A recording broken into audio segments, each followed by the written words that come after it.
Hello નમસ્કાર વિદ્યાર્થી મિત્રો, દ્વિતીય પરીક્ષા ધોરણ 9 વિષય સામાજિક વિજ્ઞાનનું પેપરનું સંપૂર્ણ સોલ્યુશન આપણે આ વિડીયોની અંદર આપવાના છે. તો આ વિડીયોને અંત સુધી જોવાનું ભૂલતા નહીં.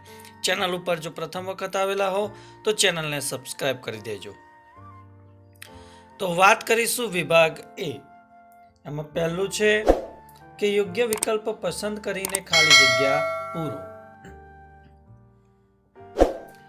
એમાં પહેલી ખાલી જગ્યા છે કે અમેરિકાના રાષ્ટ્રપતિ ખાલી જગ્યા રાષ્ટ્રસંઘની સ્થાપનામાં વિશેષ યોગદાન આપ્યું હતું.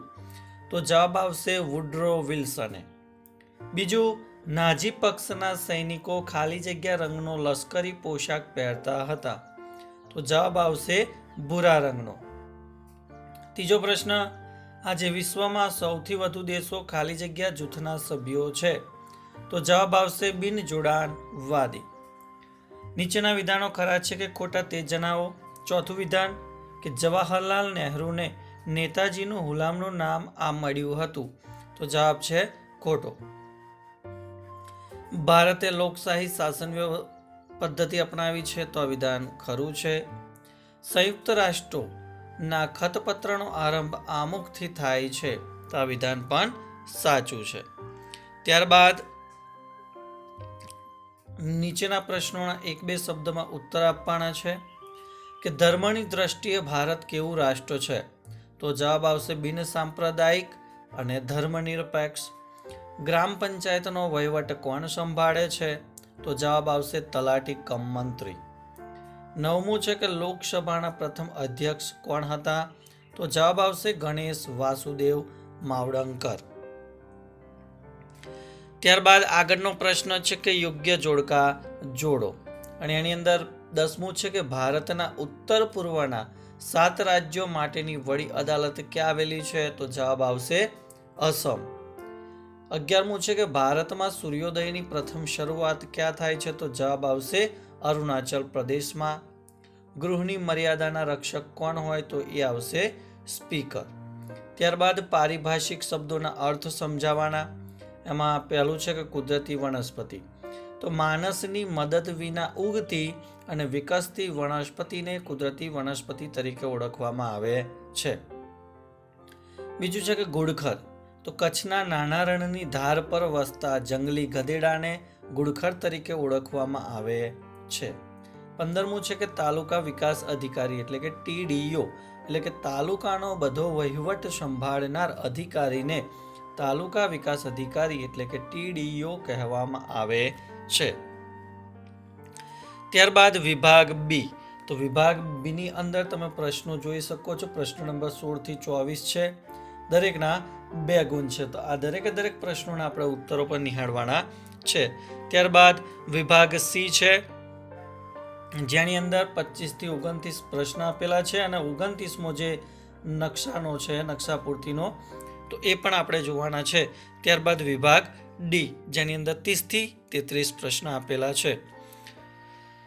તો આગળના આપણે પ્રશ્નોની ચર્ચા કરી લઈએ કે ભાઈ કારણ આપો કે ડેલહાઉસીએ ખાલસા નીતિ અમલમાં મૂકી હતી.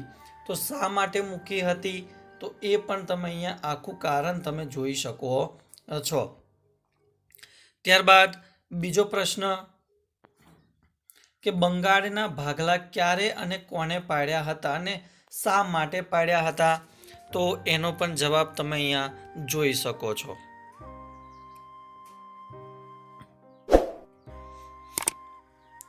ત્યારબાદ આગળનો પ્રશ્ન જોઈએ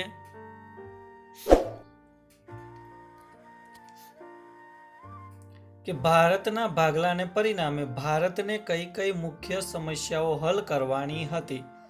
તો એનો જવાબ તમે અહીંયા જોઈ શકો છો. ત્યારબાદ બિન જોડાણની નીતિનો અર્થ સમજાવવાનો છે. તો બિન જોડાણની નીતિનો અર્થ પણ તમે અહીંયા જોઈ શકો છો.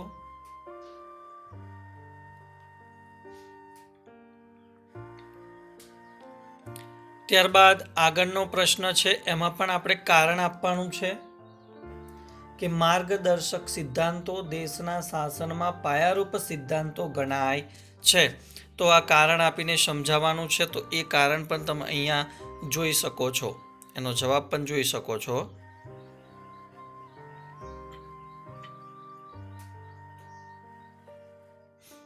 ત્યારબાદ આગળનો પ્રશ્ન છે કે ખનિજોનું વર્ગીકરણ કરો. તો અહીંયા ખનિજોનું વર્ગીકરણ પણ તમે જોઈ શકો છો. તો વિદ્યાર્થી મિત્રો, આ જે પણ પ્રશ્નો છે, પ્રશ્નો તમારે તૈયાર કરી જ નાખવાના છે. ત્યારબાદ આગળનો પ્રશ્ન જોઈએ કે જળ પ્રદૂષણ અટકાવવાના ઉપાયો જણાવો. તો પાણીનું પ્રદૂષણ અટકાવવા માટે આપણે કયા કયા ઉપાયો કરવાના છે, તો એ તમામની માહિતી અહીંયા આપણને આપેલી છે, એ પણ તમે અહીંયા જોઈ શકો છો. ત્યારબાદ આગળનો પ્રશ્ન જોઈએ કે ભાઈ ભાદરવાનો તાપ એટલે શું, એટલે કે ભાદરવી તાપ એટલે શું. તો અહીંયા જે આખી વ્યાખ્યા છે એની વ્યાખ્યા પણ તમે અહીંયા જોઈ શકો છો.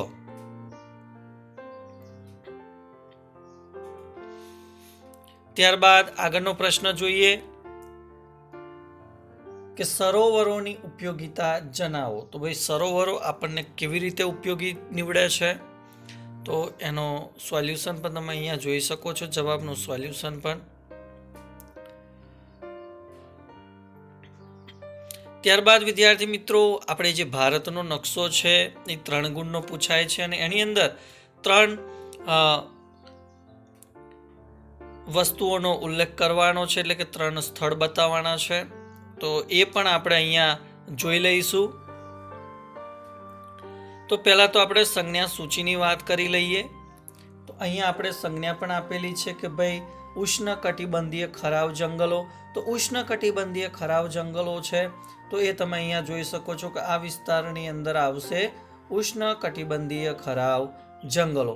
ત્યારબાદ માર્મગોવા છે, તો તમારે અહીંયા લખી દેવાનું છે માર્મગોવા, અને એનું જે ચિહ્ન છે, સંજ્ઞા છે, એ સંજ્ઞા તમારે બતાવી દેવાની છે.